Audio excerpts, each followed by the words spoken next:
Well, good morning, Unity North, and those of you tuning in. We're going to get started with our service in about 5 minutes, but you're going to have the opportunity to listen to some amazing music today. We're so blessed to have from our Spanish ministry, Christian Zamora, who's going to be entertaining you and just opening up your heart space in the sanctuary of your very spirit with some music. So enjoy this for the next few minutes, and then we'll get started right at 11:15.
Again, if you're just tuning in, welcome to Unity North. I'm Reverend Richard Burdick, and we're delighted to have you with us today.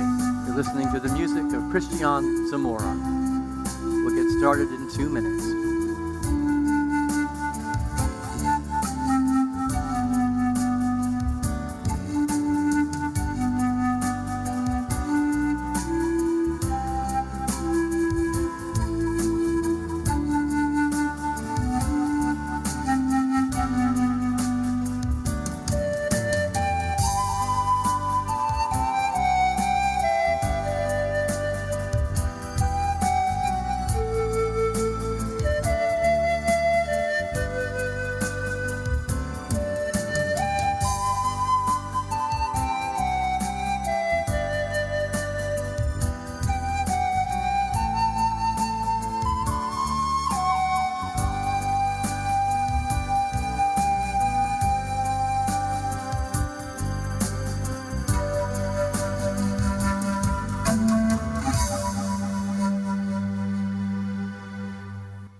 Well, once again, good morning, Unity North. I'm Reverend Richard Burdick, and it is my pleasure and my honor to welcome you into this heart space and into this stream.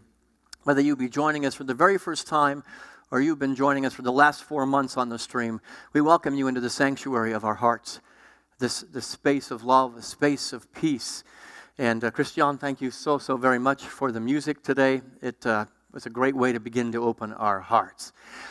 You know, this week, our nation lost a couple of heroes in the civil rights movement. And we want to take just a moment as we begin our time together, our celebration of family and community today, with honoring these two great icons. The first is Reverend C.T. Vivian, an advisor to Martin Luther King Jr., who was there through some of the toughest times as spiritual counsel to Reverend Martin Luther King Jr.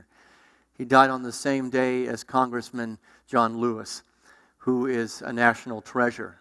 He's a personal hero of mine who stood for strength and conviction but always did so with a great amount of love and compassion and peace.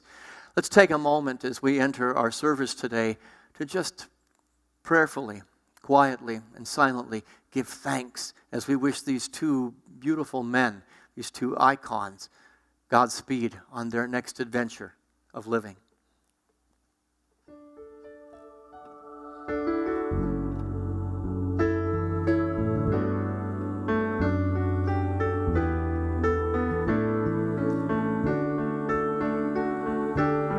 Godspeed, Reverend C.T. Vivian, and Godspeed, Congressman John Lewis. Thank you for having made this country a better place to live for all people. Well, once again, good morning, everybody. We're going to celebrate family today. I am so delighted to have my sister with me. It's been way too long since Reverend Averill has been on this platform with me. So welcome home, welcome back. I hope you've had a wonderful time of being married. I think the last time I saw you, you'd just been married. And then you went away. We thought we'd never see her again, that John was going to whisk her off to far-off kingdoms, but we're glad that you are back. We celebrate family today, and so Sebastian's going to put the lyrics up there to this opening song. I invite you to join me before we go into our opening prayer, singing Family by Debbie Schroet. Together, let us join our voices. I am a home, my family is here. I feel loved by the ones I hold so dear. And when my family needs me, I promise to be there. And when I need my family, I am lifted up in prayer. One more time. I am home, my family is here. And I feel loved by the ones I hold so dear. And when my family needs me, I promise to be there. And when I need my family, I am lifted up in prayer. I am lifted up, I am lifted up, I am lifted up in prayer. So let us lift each other up in this moment of prayer. Reverend Averill is going to take us into that place of peace and harmony.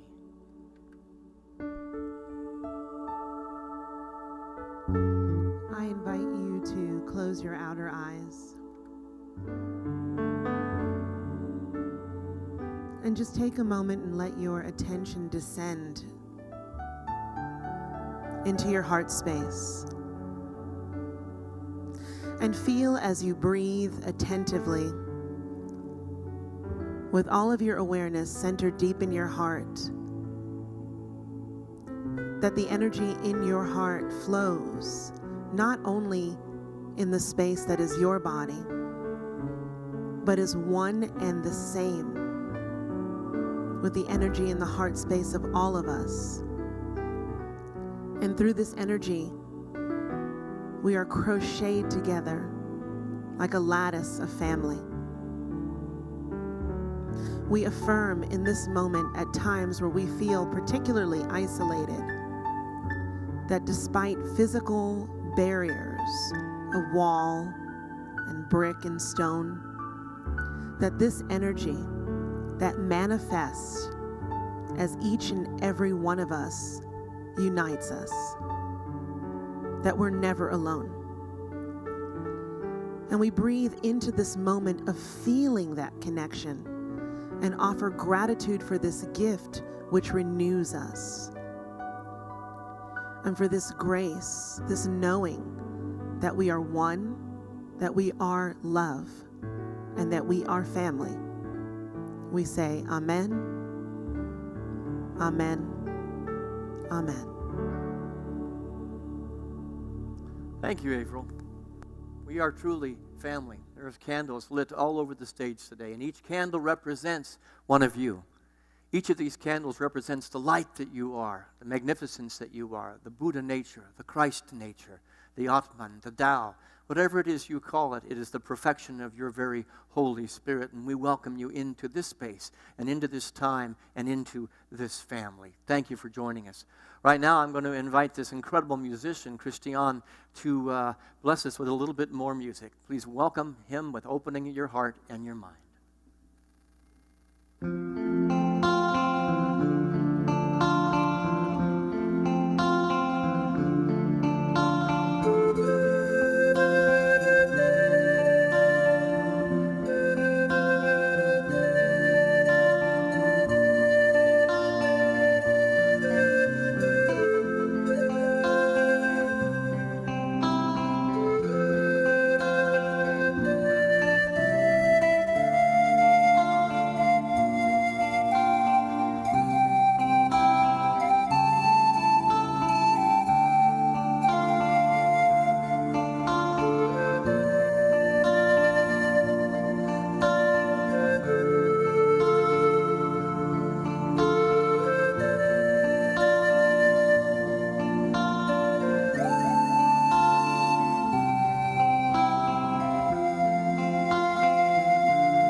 So incredibly beautiful. Thank you, Christian.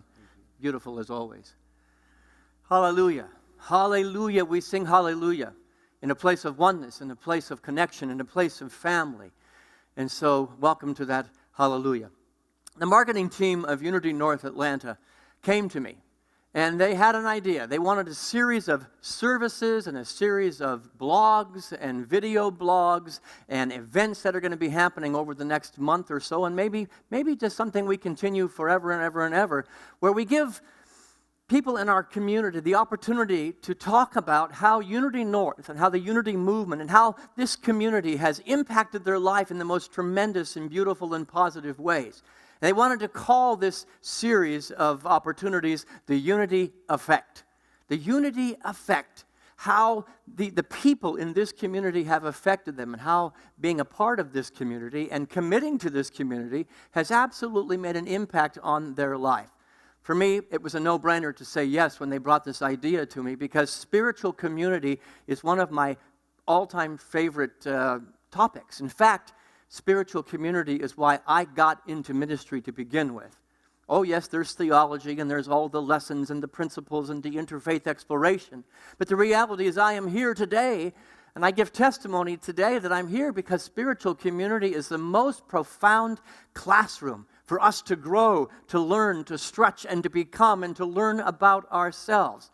And so we're going to be having testimonies throughout the next several weeks, Wednesday night and Sunday morning, from various congregants to talk about that. And I think what better way to start that process than with the board member who is the one behind the idea behind the unity effect, Stacy Jackson. She oversees the marketing committee, and I'm going to just give her the next few minutes to just talk to you about this program that's coming up and about her experience of Unity North. So please open your heart to Stacy Jackson. Hi. It's such a privilege and an honor to be here and to be in this building right now. And I have this silver thread with me, and you probably can't see it, but I think that's part of the metaphor. It's a symbol for me of that I visualize connecting all of us. And I trust and believe that even right now when we're having to dig really deep to see this silver thread, that it is connecting us, that we are community, that we are together in spirit.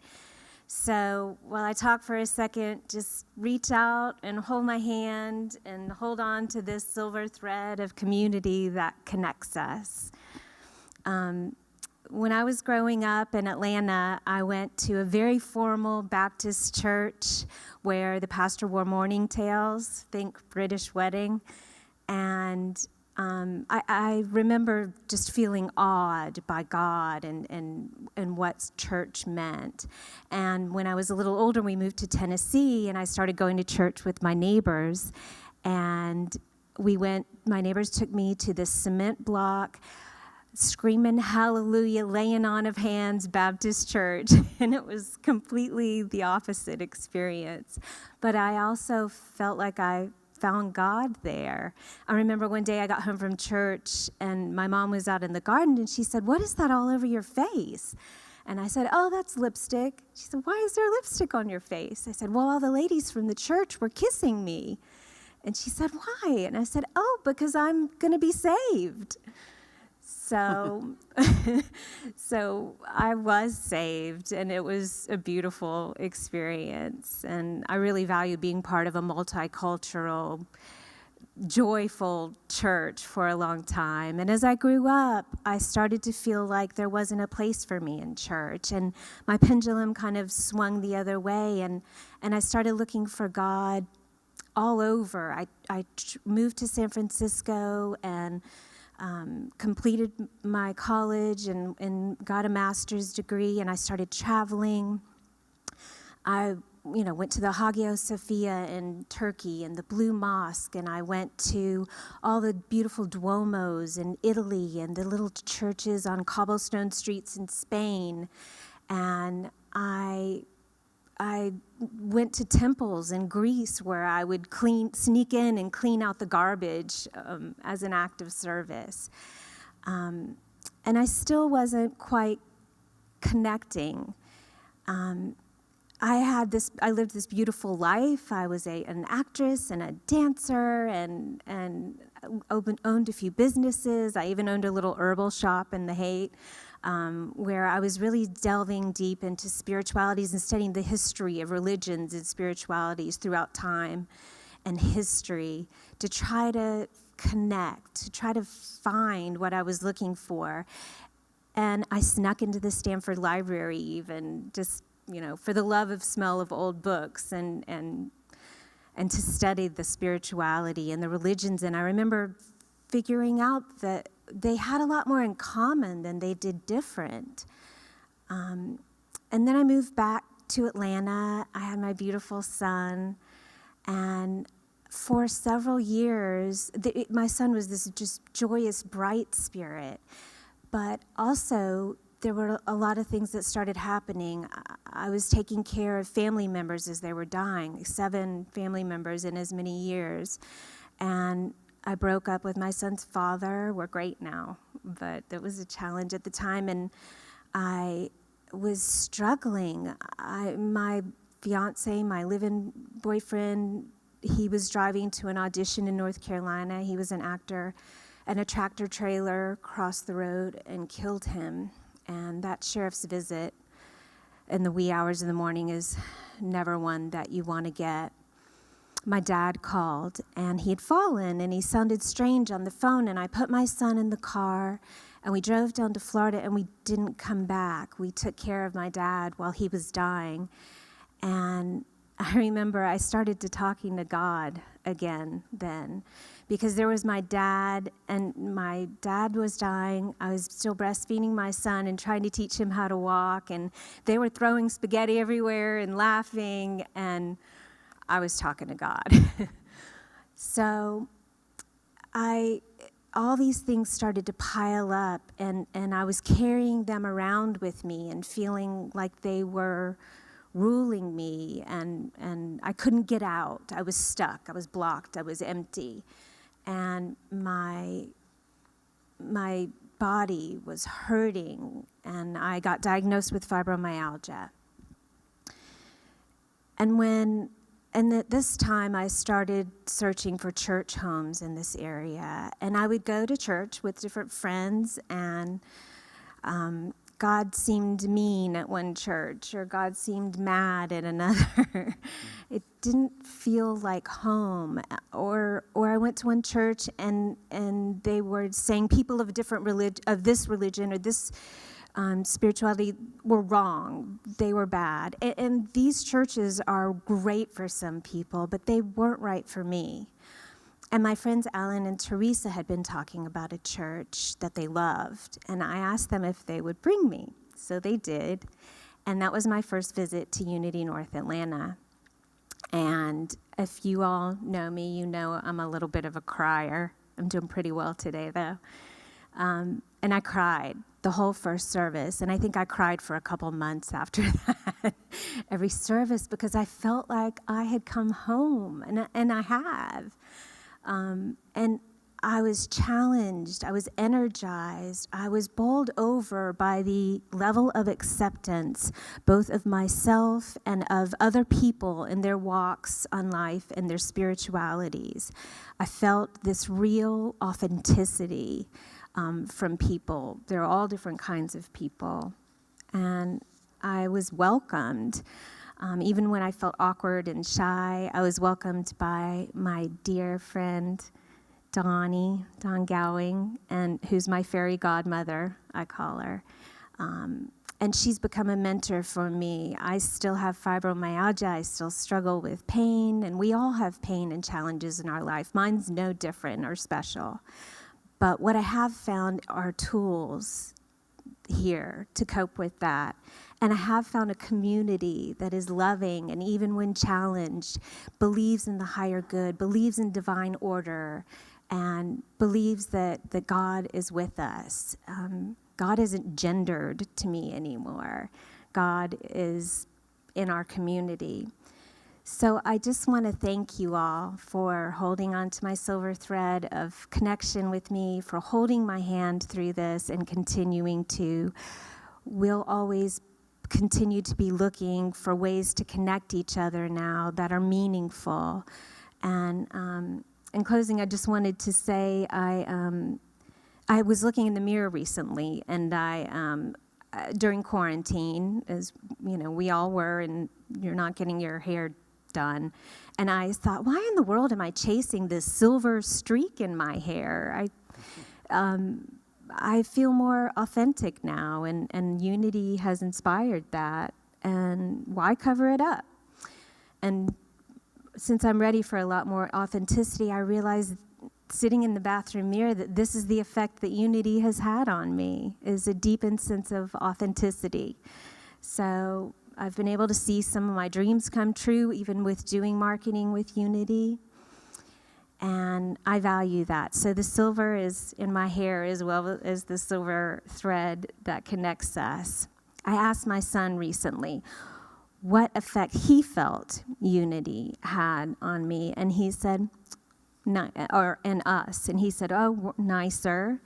And and he said, because he loves to listen to Avril's meditation and Richard's talks, and he said, what happens is you sit in the service, and it's a lot, and you're absorbing it all. But then when it's over, you realize something. And he said, I see you trying to do those things, Mommy, and you achieve more. And also, you're less crabby. So if I can have silver in my hair and be a little less crabby and connect through my community with God and each other, then I'd have to say I am all for it. Thank you. And thank you, Stacy. I really appreciate this unity effect idea and being the first one to kick it all off. There certainly is a silver thread that goes between us. There is a connection, a spirit, a God that is uniting all of us, even beyond space and time. So we're connecting right now. And I have to say that we all have adopted Dawn Gowing as our fairy godmother. So you're going to have to share her a little bit. There's a silver thread between Avril and myself. There's a big old piano between us right now. But nothing can stop the connection that we have together. So I've given Avril permission to just interrupt me today with what I want to share about the unity effect. So that silver thread, just give it a little tug, make a little noise, and you always have something profound to add. But for me, the unity effect is, recognizing that we are one of the most diverse populations on the planet that I've ever had the opportunity to share with. We are unique in every possible way, and no matter what the subject might be, we are an eclectic group, a potpourri of opinions and ideas and belief systems, and I celebrate that. That can be one of the greatest blessings on the planet for each and every one of us. And it's important to recognize that it can also mean that we have to work a little bit more diligently to find the oneness that we celebrate. Because we are a collection of opinions and ideas and belief systems that sometimes can appear on the surface to be in conflict, it can create a little bit of tension. There can be moments where we have to work harder. We have to put a little more sweat into the idea of oneness that we are all seeking to find. The additional work is always worth the effort for those that are willing to put that work in. I'm also reminded today that tension is not necessarily a bad thing. As I examine tension, some of my favorite things on the planet were born through tension. Mountains, where I'm going to spend my retirement when that ever comes, is where I'm going to go. Mountains were born out of tension, and beauty emerged from the tension. So a unity effect is, in the midst of the opinions, in the midst of finding that common ground and the tension that transpires, great mountains of beauty can transpire, can come to be, can be born, can be birthed, and they are birthed at unity. Certainly we know that diamonds and gold and pearls have a degree of tension, and they have incredible value. We have, as a human race, put a lot of value on these things. The unity effect for me is I put value on the tension that births a greater value in me and who I am as a spiritual being and as a human being. And I get the opportunity to see that in everybody else. The value of a human and spiritual being, because they were willing to sit in the fire of the tension, allows something amazing to come to be. There's some human illnesses that happen without tension, like osteopenia and osteoporosis. If you don't put impact on your bones, they actually become porous and disintegrate. Okay, so I'll welcome that tension into my bones and into my muscles and into my body. I want to also point out today that, I follow a Christian path. The Bible is one of my main textbooks, and the Tao Te Ching is as well. Lao Tzu and the Taoist tradition. Both of them understand the depth and the necessary component of paradox. Two things that appear to be completely opposite from each other coming together to create a greater truth. Jesus has paradox over and over and over again, and certainly the whole Tao Te Ching understands that the dark and the light are both necessary components. And so when it looks like they are in competition with each other, something beautiful can come from the whole. And that's what spiritual community is for me. It's what the unity effect is for me. Your opinion makes me better. My opinion makes you better. And we somehow find a greater truth, prove a greater truth in our willingness to sit in the fire of the apparent tension and allow the paradox to lead us home. You know, I've often said one of two things happens when you come to Unity North. And we're going to talk specifically about Unity North. And I've often said that you either grow, you either stretch and you learn, or you leave. And I want to clarify that because I think that's a little bit short-sighted. So I want to open up my mind for a different understanding. Because I made a study of some people who left who absolutely grew as a result of what they got here. In fact, I made a mental and emotional list of people who are right now living their dreams, realizing the visions of their heart that they never thought were possible based upon what they received in the midst of spiritual community. They got the resources they need. They got the ideas that they needed. They met the people that they needed in order to rise to the highest and best version of who they were meant to be. So I'm going to back off from that and maybe say the paradox means that we're all growing. Whether you stay or whether you leave, you're going to grow. And I'm going to call that a unity effect. I'm going to call that positive. I'm going to call that beautiful. When you engage in spiritual community, this one or any other, there is a growth, an exponential growth for you to become all that you would possibly be. And examining those visions and those dreams being realized from California to Maine makes me really happy. That maybe I was a small part of that tension creating a greater chapter. Over the next few weeks, I'm going to be offering a short list of benefits of spiritual community and Unity North in particular. And here's that list. I'm going to ask Sebastian to put that list up there.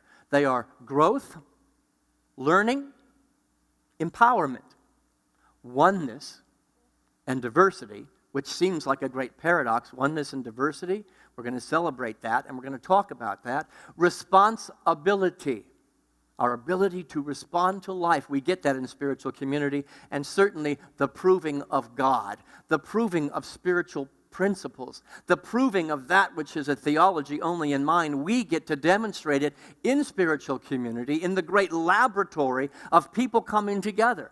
So we're going to talk about those. Today specifically, I want to talk about growth, learning, and empowerment.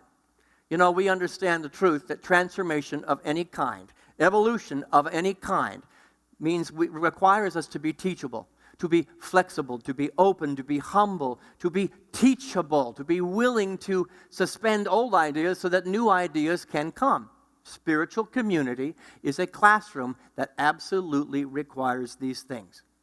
Those that come into the unity environment, the spiritual environment, that have made up their mind that they have a corner on the market of truth, they're not going to last very long here. They're going to be challenged, and they're going to end up leaving. Maybe they'll take a little nugget or a seed of something they got here, but they're eventually not going to last here. Those that are holding an idea of my way or the highway, or I have a corner on the truth, the whole truth, and nothing but the truth, they're not ever going to dig into the vast well that is Unity North, into the vast classroom that is Unity North, because there's a closed mind. There's a closed system that is not allowing the truth of another to enter into the field. That is not allowing the learning of another, the life experience of another, to educate them. They're no longer teachable. Meister Eckhart, one of my heroes, the 13th century mystic, this is what he had to say: be willing to be a beginner every single morning. Much like the Buddha, who counsels us to have beginner's eyes, beginner's ears, beginner's mind, beginner's heart, to know that our education is an evolutionary process, and there is always more God to understand, to envelop, to know, to integrate into the system. And there's more of ourselves in that same idea to unfold. And those who have an open mind, a beginner's mind, will always be the one that are on the evolutionary process, the ones that don't remain stagnant. Those that have a closed mind will always remain right where they are. Maybe they're happy with that. This is not about blaming anybody or making them wrong. But the unity effect is an environment that challenges you to be open, to suspend yesterday's truth so that tomorrow's truth can make a greater version of who you are meant to be. You want to comment on that at all? Well, I thought it was interesting how you mentioned that, Christianity and Taoism were your path, but the idea of the unfolding or the openness is in Christianity as well. Blessed are the meek, or be like a child is right there in that as well. You go ahead and talk to them. I'm sorry I looked that way. we're- I love looking at Richard. It just feels more natural than staring off into the space. So I want to talk a little bit about my childhood growing up. Many of you know that I grew up on a 40-acre ranch. It was one of the greatest blessings of my life. I didn't appreciate it at the time, but today, I tell you, the lessons found in an orchard are tremendous. We had 40 acres. Half of those were walnuts, and the other half were plums, or prunes, as my grandfather said they were going to be turned into. And in that environment, I learned a heck of a lot. I was given a bucket every season. Every season, whether it be walnut season or plum season, I was given a bucket, and we as a family went out to the orchard to pick the nuts or to pick the fruits. And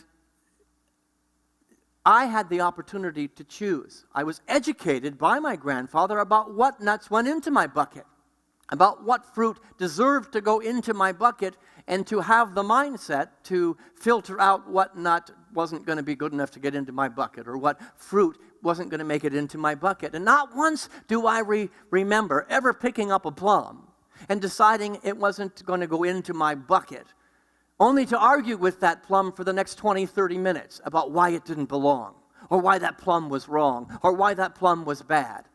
And I thought, man, the human race right now could learn a lot from the simple lessons of an orchard. We come into an environment like Unity North, and let me tell you, there's a lot of fruits and nuts here. We think outside the box. It's a wonderful metaphor, fruits and nuts, for the people that show up here, rebels and mavericks and people willing to stretch. And I have a bucket of consciousness. I have a bucket that is my life, and every moment somebody's going to say something that I either choose to put into my bucket or choose not to put into my bucket. The greatest power I have is the power of choice, my ability by grace to decide what I put into my bucket and what I don't put into my bucket. And just like I would not argue with a plum over them being wrong or being bad or being wrong, I simply didn't put it into my bucket. I set it on the ground either for somebody else to pick it up, or, better yet, allowed that plum that was overripe and was ready to go back into the soil so that it could be fertilizer for the next season. We come into this environment, and there are people that think different spiritually, religiously, people who have different upbringings, ethnically, politically, and we argue for 20, 30 days, years about them being wrong, as opposed to going, it just doesn't fit into my bucket, and that's okay, I love you anyway. Let me put you back on the ground, because there will be somebody who will either pick you up or you will become fertilizer for the soil of education. That's a unity effect for me, that we're all fertilizer in this great field of spiritual exploration, this classroom of spiritual community. Yet I see so much arguing going on in the world. I think the world could benefit from a common paradox that says, although we don't agree on something, we can find a middle ground. We can find the place of oneness even in our diversity, and then we educate ourselves or use somebody else's counter opinion for the educational process, the fertilizer of the orchard that becomes healthier as a result of the diverse environment. This process of picking the nuts or picking the fruits was always done very quickly. There was an understanding that the faster you picked up, the faster you made that assessment, not judgment, but that assessment that this goes into my bucket and this doesn't go into my bucket, the more payoff there was at the end. The faster I got my bucket down to the end of the orchard, the faster I got the 10 cents. We weren't paid very much. The 10 cents, or later on, the $1 that we got for the full bucket, so that we could go back out into the orchard and then collect some more. We as a spiritual community are collecting wisdom. We're collecting truth. And we, by grace, get to decide the truth that we want to invest our life in. And the more quickly we make that decision, letting the other go, not arguing about the other truth, the faster there is a payoff. The unity effect is a greater abundance of life. Because I've been told and taught for the first time in my life that I am the director, the producer, the grower of my environment. Let us stop arguing about what goes into the bucket of our consciousness and simply love those that we put back into the soil. I want to talk about that idea of choice because it is the greatest gift that each of us has been given, and I came to a Unity Church for the first time to learn that. This is what Stephen Covey has to say, and Sebastian's going to put that up on the screen. Let's read it together. Until a person can say deeply and honestly, I am what I am today because of the choices I made yesterday, that person cannot say, I choose otherwise. Let that seep into your mind for a moment. That's truth I want to put into my bucket. That's truth that has changed my life. By owning that I am where I am because of my choices yesterday, I know now that I can make a different choice and grow my life into the person that I want to be, into the dream that I want to be. And there are people in this environment and people who have left this environment because they've gone with a full bucket, gotten the payoff of the abundance, and used that idea of grace and choice to empower their life. That is a unity effect, and it's one that I celebrate. You know, when I look at this unity effect, there's a lot to learn here. It's a great metaphor, a silly metaphor of an orchard and picking fruits and nuts. But the reality is it can be applied to spiritual community, not just Unity North, but all spiritual communities. And for those that get this, that really get this and can digest this becomes a place of exponential growth, exponential learning.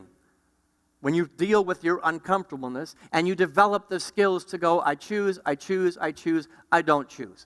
I don't choose. And I don't fight with them. For those that don't want to give up that argument with the plum in their hand, this can become a place of pure hell. Because the diverse opinions are vast. We are a vast array of opinions and belief systems. And for those who are looking for a minister or a church to give you the truth, the whole truth, and nothing but the truth, and say that you have to believe the way we believe, and that you have to think the way we think you should think, we become a cult. I'd rather spend my life in a spiritual orchard than in a cult. I want to fill your bucket with the truth that you find, even if I don't agree with it. And is that possible? Absolutely is possible. It's a great paradox. It doesn't seem so. But let me tell you, the unity effect is we prove the principle and we prove the truth. It kind of reminds me of, kindergarten versus grad school. Having small children, sometimes at dinner, we only want to have one choice because if not, we're going to be cooking 16 different meals and everybody's going to want the spices on the side or extra ketchup or whatever it is. So we say, this is what's for dinner. And everybody just has to accept it. And we're trying to make something that everybody more or less likes. And that's, to me, the spirituality where you're like, this is how it is, end of discussion. Whereas you get to grad school and it's limitless possibilities of things that you can explore or major or learn. And a lot of those things that you learned in kindergarten, you're absolutely contradicting. But it doesn't mean that kindergarten is wrong. It just means that some people really are afraid of the fact that there's infinite possibilities. And that's ego shaking because it means that God is really infinite and infinitely intelligent and not linear. And that's scary. God is a smorgasbord. Yes. I have to tell you that if I walk into your spiritual community and you're serving salmon and zucchini, I won't last long there, but I will go find a place where I can fill my bucket with green beans and maybe a little bit of meat. God forgive me for I have sinned. I like meat. But I'm a vegan. And we get along. We're good, fast friends, and we have different choices about what we eat physically and what we eat spiritually. And it is important to recognize that it does not keep us from being friends and actually teaching each other of a spiritual nature. Each of us is more as a result of our willingness to put our ears on and to look with our eyes. I like a show. There's a show on TV that I absolutely love with John Quinones. I believe it's ABC, and it's called What Would You Do? What would you do? I look forward to that show every single week because I learn a lot about myself by just being an observer. Basically, they set up hidden cameras in a restaurant or in a shopping mall or in a department store of some kind, And they have actors set up a scenario. And then they watch how people behave. Let me tell you, first and foremost, watching the show, What Would You Do, has given me hope in humanity. It's easy to gather evidence about human behavior and to think, man, people just aren't good.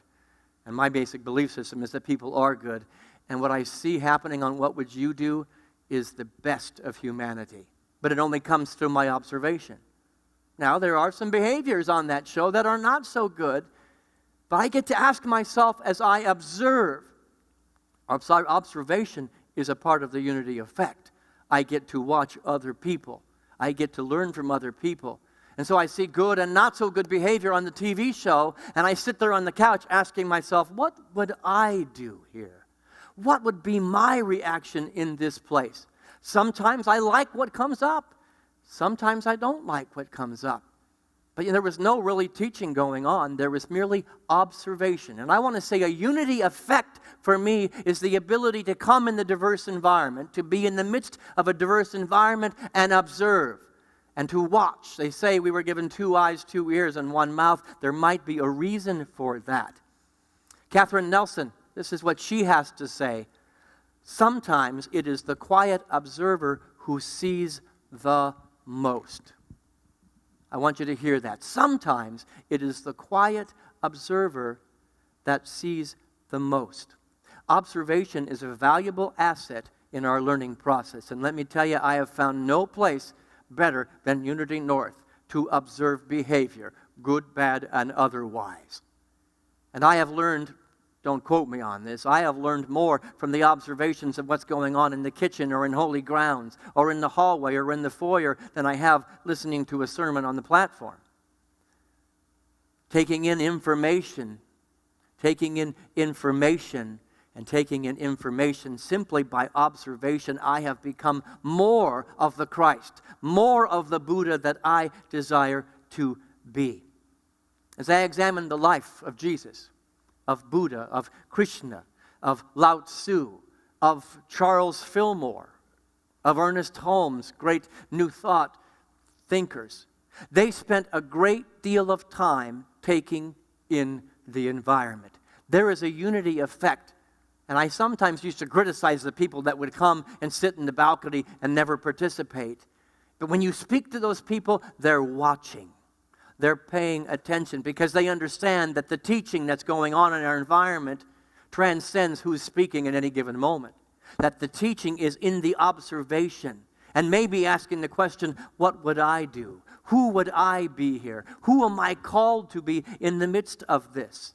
Jesus went apart for a while, and in that coming apart for a while was taking stock of what was going on in the environment so that he could be fully conscious and fully awake as he answered the question, what would I do?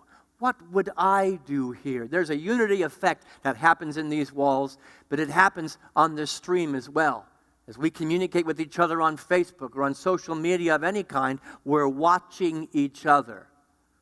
Be mindful about what you're putting on because you are a teacher, good, bad, or otherwise, for the Unity North congregation because we're paying attention to what you're posting. Breathe that in for a moment. How many people remember the bracelet that used to be around for a long time, WWJD, what would Jesus do? And a lot of people in my life, I knew that bracelet made them a better person, simply by observing the life of a great spiritual master. They became a kinder, more compassionate, a more gentle person. And certainly, they posted differently on Facebook, thinking about what would Jesus post? What would the Christ post? But we in this environment get to say, what would Richard do? What would Wes do? What would Avril do? What would Julie do? What would any of these people do in this environment? Let me take in the information and then act accordingly because I like what I see. I've got a bucket of consciousness, a bucket of life, a bucket of spiritual being, and I'm going to choose to put that nut into my bucket. I'm going to choose to put that plum into my bucket. That one, it doesn't fit. I don't make them wrong or bad or blame or shame them or push them aside or argue with them. I just decide that's not for me. And then I go back to turn in my bucket with an abundant universe, an abundant consciousness, simply by the observation of what I have invited into my life. There are those that say that the only Bible that some people will ever read will be your life. Let me tell you, the unity effect for me is getting the opportunity to observe what other people are doing. It's like that scene from Harry Met Sally. I want what she's having. I want some of that. The greatest lessons are happening in the chairs, in the pews, in the holy grounds. I want a little bit of that. Let us learn from each other, because each one of us is a spiritual master. Whether we are awake to it, aware of it, or not, we are watching each other in this great orchard, in this great opportunity for nutrition, spiritual nutrition and abundance. We're watching each other. And people who are arguing with the plums about why they are wrong or why they don't fit do not last long here. I want you to take that in for a moment. Whether we are together in person or we are on the airwaves here, the gospel of us, the gospel of us, the gospel of us is as potent as any of the world's scriptures. The only Bible some people will ever read will be your life. Is it a good read? What would Jesus do? What would Buddha do? What would Krishna do? What would anybody that you admire, your heroes? You could not spot the behavior in your heroes or your spiritual masters unless it existed. That behavior and that energy existed within you. Put it in your bucket. Integrate it. Let it seep into the cells of your being and your mind and your heart, and then demonstrate it. That's what will save the world. That's what will save the racial divide that we have going on right now. That is what will keep us from a civil war over the ridiculous idea of a mask or no mask. What would love do here? I ask myself that question all the time. What would Avril do? Sometimes I say, that's what I want to do. Sometimes it's not. I want to eat the meat. But the reality is I have learned by observation and reading the Gospel of Avril, or the Gospel of Christian, or the Gospel of Susie. It doesn't matter who it is. Here are two things before we go into meditation that I learned in the orchard that are important to recognize in this unity effect. To get the walnuts onto the ground, in order for those walnuts to be picked, to get into my bucket, to get the payoff at the end, you had to shake the tree. And let me tell you, the walnut trees had to be shaken a lot. And let me tell you, at Unity North, you're going to get shaken. I will guarantee it.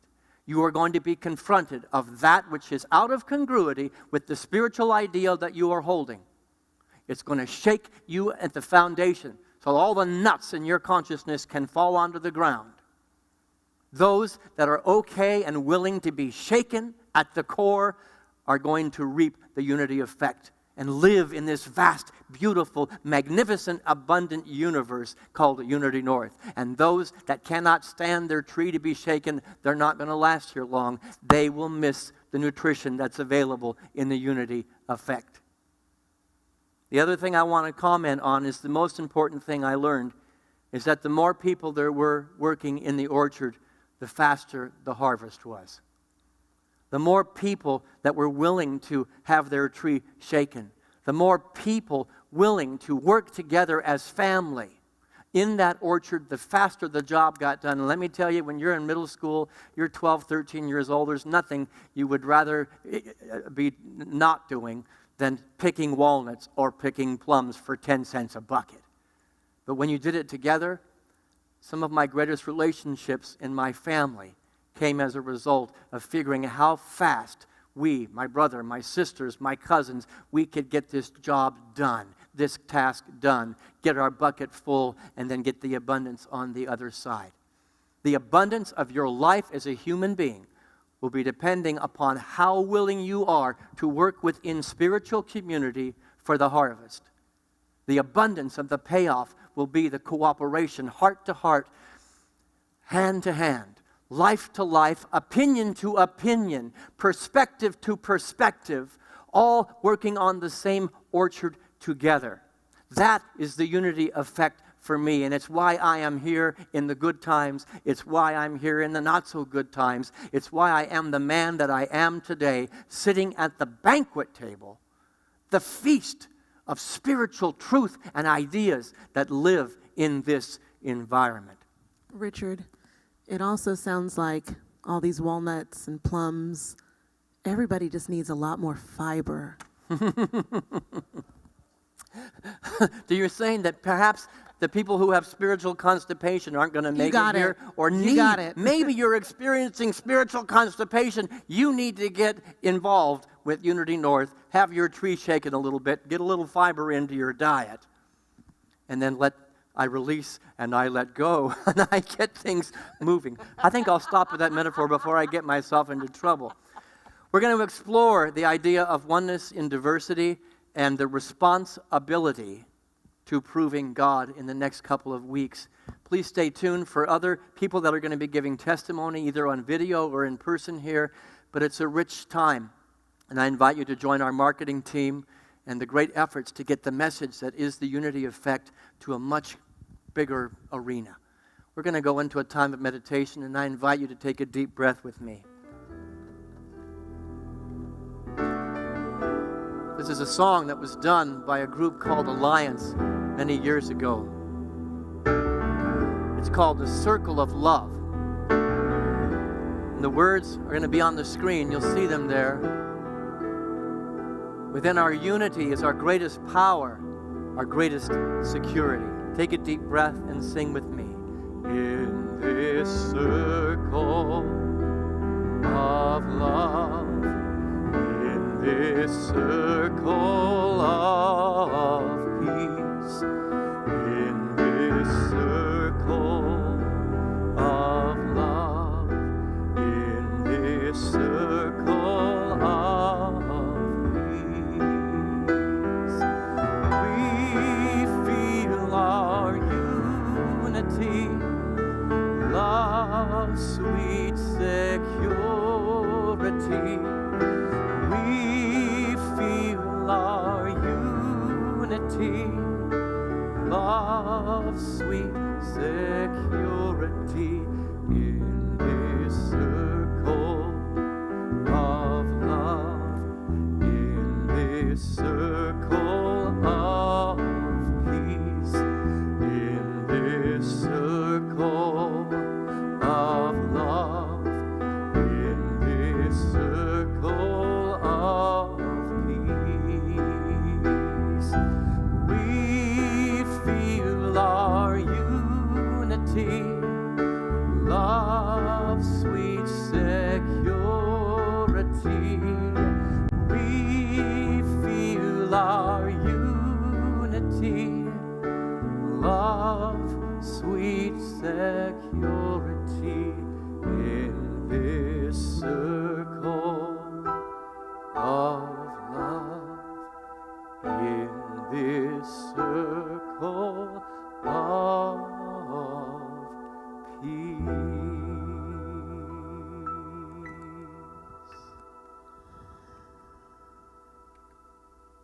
I invite you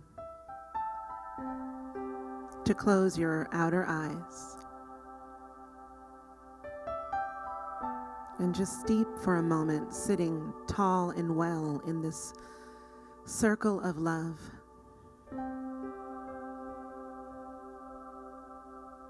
In this circle of peace. And like a tree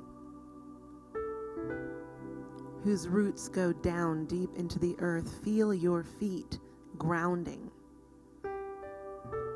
one with the floor. And like a tree whose trunk stretches upward, feel your spine lengthening upward, all the way through your crown. And like a tree, exchanging carbon dioxide and oxygen, feel yourself breathing. Deep, slow, intentional breaths. Every breath an affirmation of continued existence. And as you attend to the breath, the nervous system settles, the mind's eye opens. Like a tree, which has channels and columns flowing rich with nutrients and water, the xylem, the phloem, as you exhale, awareness moves from the top of your head down to the base of your spine. And as you inhale, awareness rises from the base of the spine to the top of your head, flowing through your subtle channel. Breathing at your own pace, exhale from the top of your head down to the base of the spine, perhaps feeling the breath as a cool, tingly sensation. Inhaling, again at your own pace up, maybe seeing the breath in your mind's eye as a thin and milky white stream. Listening inward, feeling the vibration of the breath. As you exhale, it descends, resonating the mantra, hum, I am. And as you inhale, the breath ascends, resonating the mantra, so that I am that. The breath calling you home to your oneness with everyone and everything.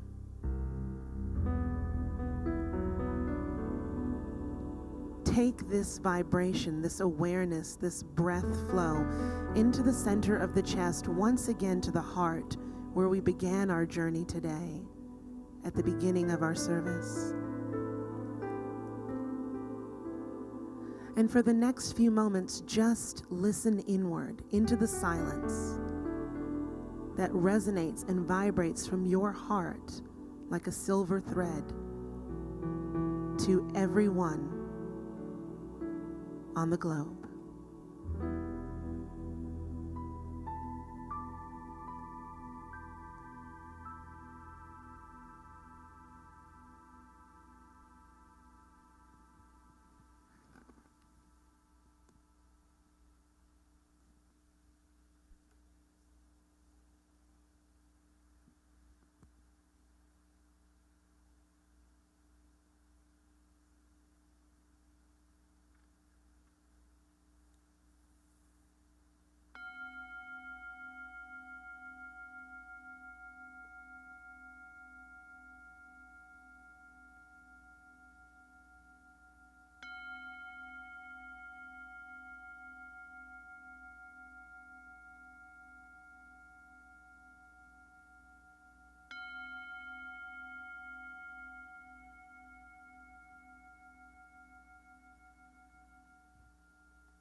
Observe the silence at the center of consciousness. Reflect on the relative quietness of your mind at this time. Be aware of the smoothness of the breath and the stillness of the body. Remaining aware of that thread in the heart. We are knit, we are crocheted together as you gently open your eyes.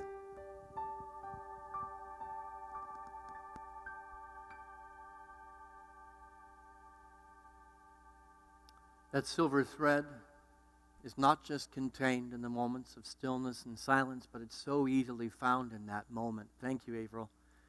It's found in the moments in the orchard where we're figuring it all out together.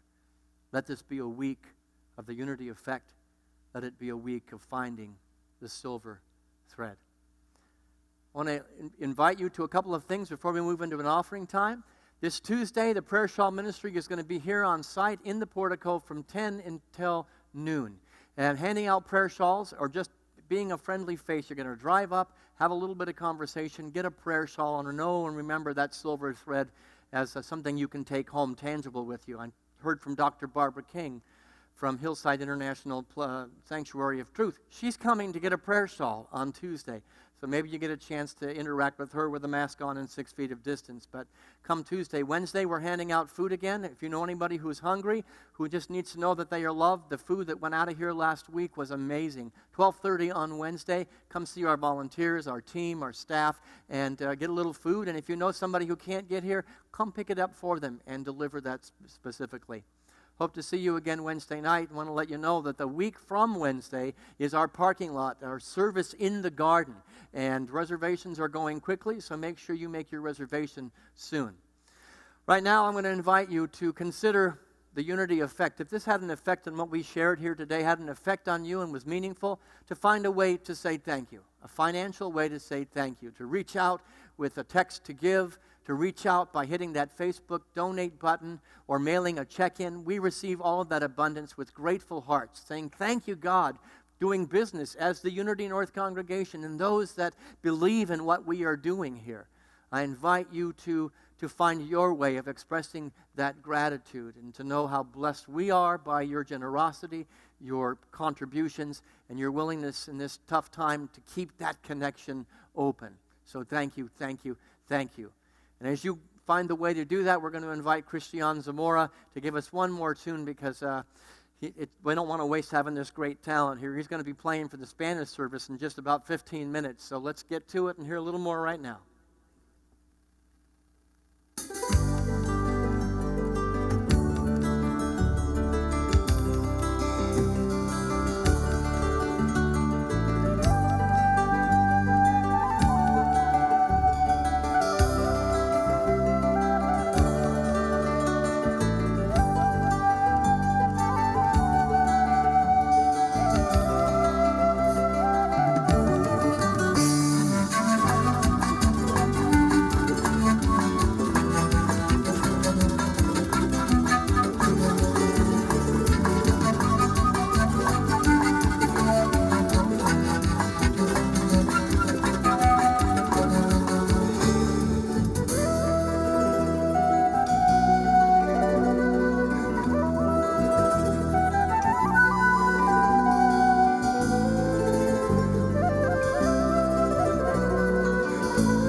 Bravo, bravo, bravo. That's so incredibly beautiful and so amazing that you're switching between 3 different instruments at the same time. Christian, I hope you will come back and do this again. And when we're in person, that you'll get the whole Unity North effect here.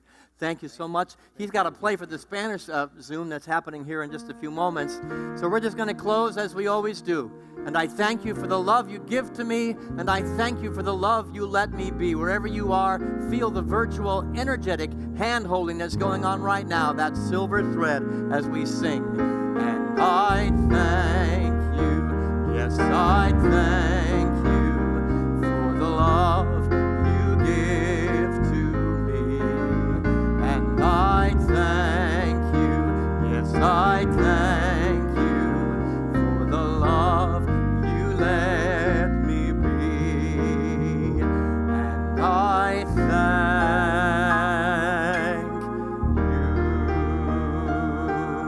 you. Thanks so much for being here today. We'll see you Wednesday night for a little more Unity Effect, and certainly the next 2 Sundays. If you speak Spanish, stay with us at 12:30. The Spanish ministry is going to be doing their stream. Blessings to each and every one of you.